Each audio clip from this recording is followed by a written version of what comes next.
தமிழகத்தின் மேற்கு தொடர்ச்சி மலையை ஒட்டியுள்ள கிராம பகுதிகளில் குறிப்பாய் கோடை காலங்களில் வன விலங்குகள் மக்கள் குடியிருப்பு பகுதிகளில் நுழைந்து விடுவது என்பது வழமையாக ஆண்டுக்கொரு முறை நடைபெறுகின்ற விஷயம்தான் என இனியும் நாம் அதை கடந்து போகக்கூடாது. வன விலங்குகள் மக்கள் வசிக்கும் பகுதிகளுக்கு வரும் காரணம் என்ன, அது குறித்த ஆய்வு என்ன, அதற்கான குழு அமைப்பதற்கான ஏற்பாடு, இவைகள் குறித்து பேசவே கருத்தில் கொள்ளவே இந்த நேர்காணல் ஏற்பாடு. இனி விஷயத்திற்குள் போவோம்.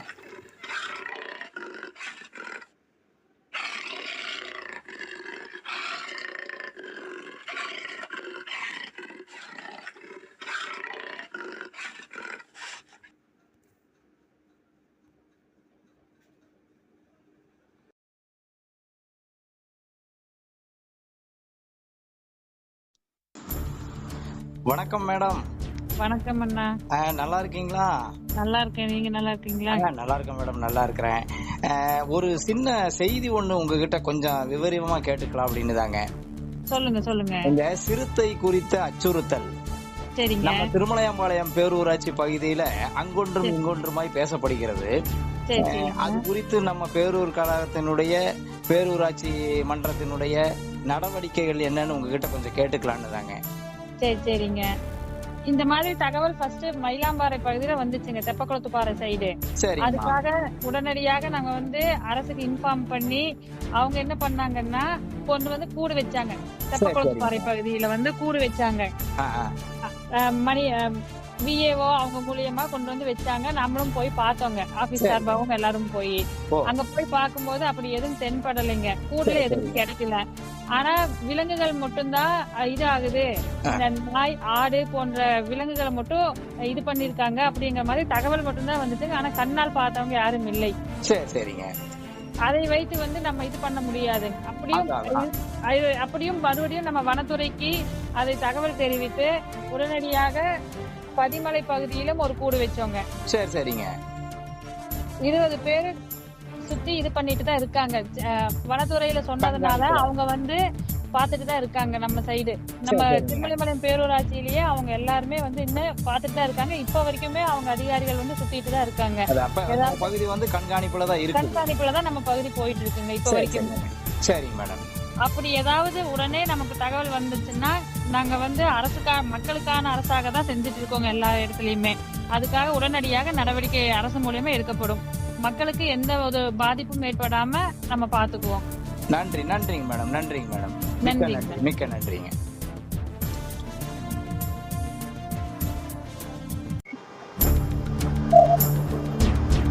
வணக்கம்.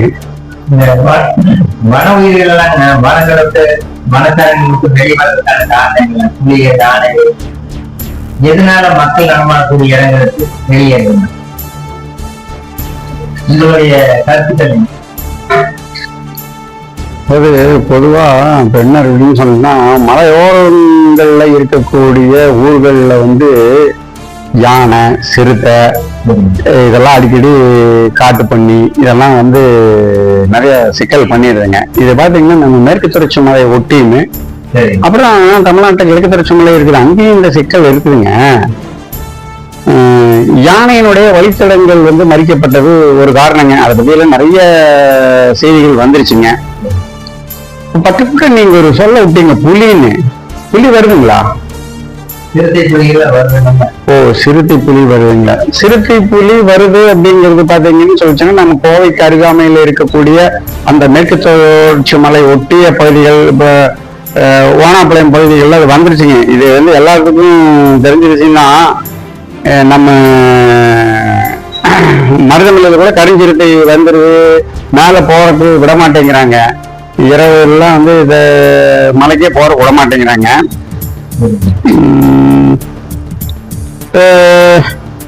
இந்த சிறுத்தை புலி என்ன உங்க பகுதியில் என்ன சிக்கல் பண்ணிருக்கீங்க? நாய்களை உணவா எடுக்கிறது சிறுத்தை புலியினுடைய குணாம்சங்க. ஆடுகளை முழுசா எடுத்துட்டு போயிருக்குங்களா? ஆடுகள் எடுத்துட்டு அது தேவையான சிறு உணவு எடுத்து விவசாயிகளோட நாய்ங்க, நாய் அப்படியே எடுத்துட்டு போயிருக்கு. தோட்டத்துல இருந்தா அது வேலையை எடுத்து போயிருக்கு. நாய்கள் எல்லாம் ஒண்ணும் பண்றது இல்லைங்களா? நாய்களை உணவா எடுத்துட்டு போயிருக்கோம், உடனே எடுத்துட்டு போயிருக்கோம்.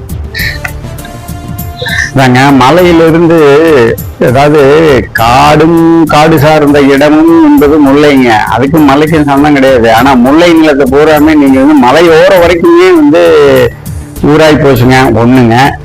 மலைகளுக்குள்ளேயுமே நீங்க வந்து டீ எஸ்டேட்டு, காபி எஸ்டேட்டு, இன்னும் பிறவற்றையெல்லாம் செய்யறதுனால அதற்கான உணவு இல்லை. அப்புறம் இந்த கோடை காலத்துல வெயில் மிகுதியா இருக்கிறதுனால தண்ணி எங்க இல்லாதனால தண்ணி தேடிட்டு யானை வருதுங்க.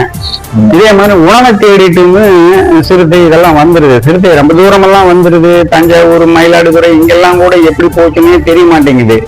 அங்கெல்லாம் கூட போயிடுச்சு.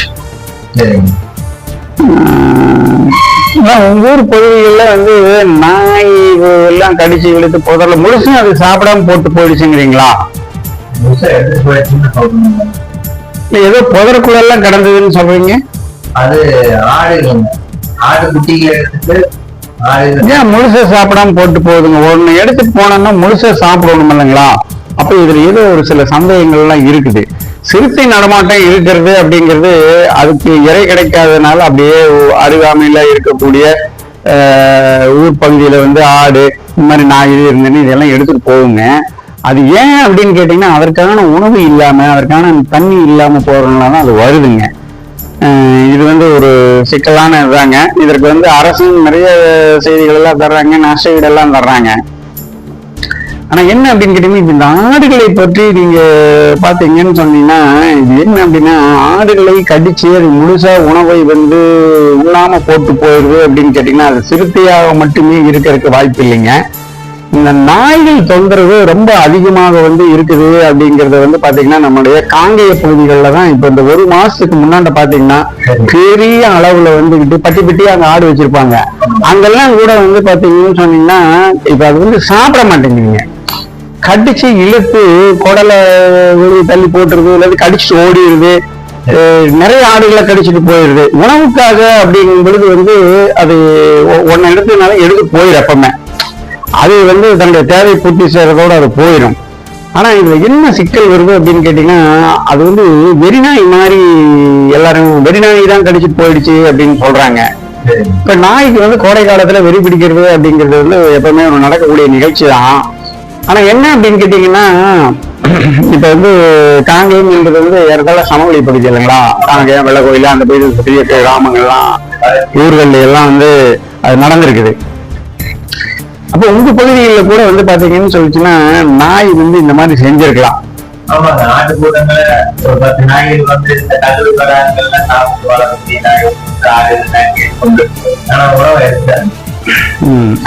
அப்ப இது என்ன அப்படின்னு கேட்டீங்கன்னா எல்லா காலத்திலும் நடக்கிறது இல்லை. என்னன்னா இந்த கோடை காலம் என்பது என்ன போச்சு அப்படின்னு கேட்டீங்கன்னா எப்ப வரக்கூடிய கோடை காலத்துல நாய்க்கு வெறி பிடிச்சுக்கணும்னு சொல்லுவாங்க, தண்ணி வெய்யும்பாங்க. இது வந்து நம்ம காலகாலமா பார்த்துட்டு இருந்தது. ஆனா இப்ப சமீபமாக வந்துகிட்டு நம்மளுக்கு என்ன ஒரு சிக்கல் அப்படின்னு கேட்டீங்கன்னா கால மாறுதல். அதாவது பூமி வந்து சூடாயிடுச்சு அப்படின்னு சொல்றோம் இல்லைங்களா? அப்ப இந்த பூமி வந்து சூடாகுது அப்படிங்கிறது வந்து என்ன அப்படின்னு கேட்டீங்கன்னா வெப்பம் வந்து அதிகமா நம்ம வந்து உணர்றோம். இந்த 2-3 ஆண்டுகளாகவே பாத்தீங்கன்னா வெப்பத்தை வந்து அதிகமா உணர்றோம். இப்ப என்ன இருக்குன்னு சொன்னா சென்னையில கூட வந்து கால்நடைகள், அதாவது மாடு வந்து திடீர்னு எதிர் அப்படி மாடு எருமை எல்லாம் ரோட்ல போறவங்களை தூக்கி வீசிடுது, நாயும் கடிச்சிருது அப்படிங்கறது பாக்குறோம். அங்க வந்து நாய் வந்து மனுஷன் தான் கடிக்குது, இங்க வந்து ஆட்டை கடிக்குது. அப்ப என்ன வந்தது அப்படின்னு கேட்டீங்கன்னா இந்த கால மாறுதல்ல வந்து ஏற்படக்கூடிய விளைவுகள் நாயை வந்து தாக்கி இருக்கலாம், தாக்கி இருக்கக்கூடும். ஏன்னா நாய் தான் வந்து நம்மளுக்கு வந்து ஒரு பெரிய வகையில இந்த பக்கங்கள்ல செயல்பட்டு இருக்குது. உங்க பகுதியிலையும் அந்த மாதிரி நடந்துக்கலாம். இப்ப காங்கேய பகுதிகளில் வந்து இந்த மக்கள் வந்து நிறைய கொண்டு வந்து போட்டு போராடி இப்ப அரசு வந்து அதுக்கு நிவாரணத்தை தர்றேன்னு சொல்லி இருக்குது.